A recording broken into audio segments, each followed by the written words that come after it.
Scott Piker here for Keon Sports Media, joined by Gene Winters. We're here at Perry Alumni Stadium, where the Perry Pirates improved to 2-0 with a 31-23 victory over the Chardon Hilltoppers in a non-conference game. Gene, as always, you call the games here for Perry Local School District.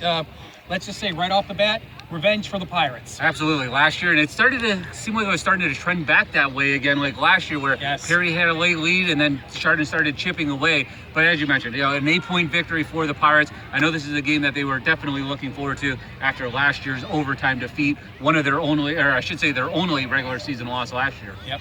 And they were really key in this ball game was 2 bad snaps for Perry that really allowed Chardon to erase a 24-point deficit, got the game back to as much as 31-23 after being down 31-7. Yeah, and Perry in that first half had 4 possessions. They scored on all 4 of them. A field goal from 30 yards out by Calvin Rowan, then 3 touchdown passes, 2 of them coming from 70-plus yards to get on the board and have a comfortable halftime lead. Come out in the third quarter, score right away with a 15-yard run and a nice, I think it was a 9-play drive to get that third quarter going. Then as you mentioned, it was the 2 high snaps in a row. The one was a safety, the next one was a 3 and out. And then Perry finally got the ball for that last possession and able to do enough to chip away, pick up some first downs, and to hold Chardon off, because the defense, which was coming off last week, giving up 56 points, really some question marks, really I thought played a fantastic game today in this unique offense that you really don't see out of many teams, where it's run, and maybe 6, 7, 8 passes a game.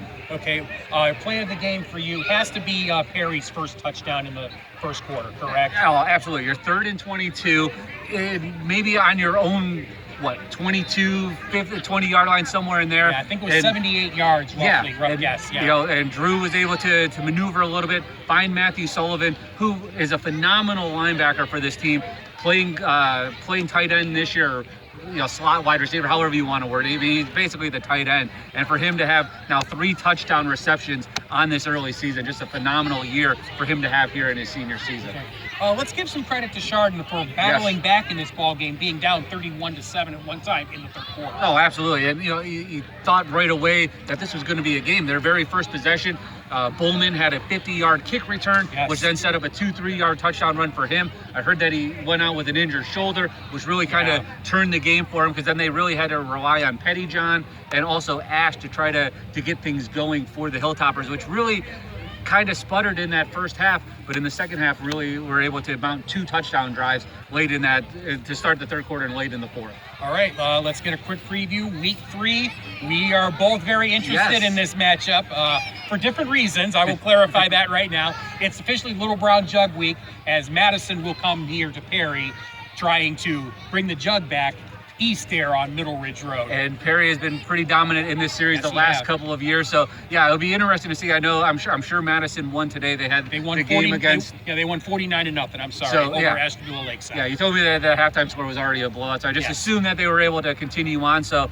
they'll come in at 1-1. Perry, of course, 2-0. And again, for this senior class, I don't think they've lost to Madison. So it's been 3 straight years with the jug, at least for this senior class, and even a couple of years after that. I know Madison has the all-time series lead, but Perry has been pretty dominant in this decade. But since the rivalry came back in 2008, it has been Perry for about 5 years. Then Madison had their run, and now Perry's back on their run as they look to try to keep it for, I believe, a 5th year, may even be 6. I got to check my numbers again. This will be the 3rd game against the Western Reserve Conference team for Perry too. We're opening with Riverside tonight with Chardon, and then with Madison before they open up the CVC schedule. Always good for playoff points. Absolutely. Gene, as always, thank you. We'll be chatting again next week, and one of us is going to have bragging rights. It's going to be me.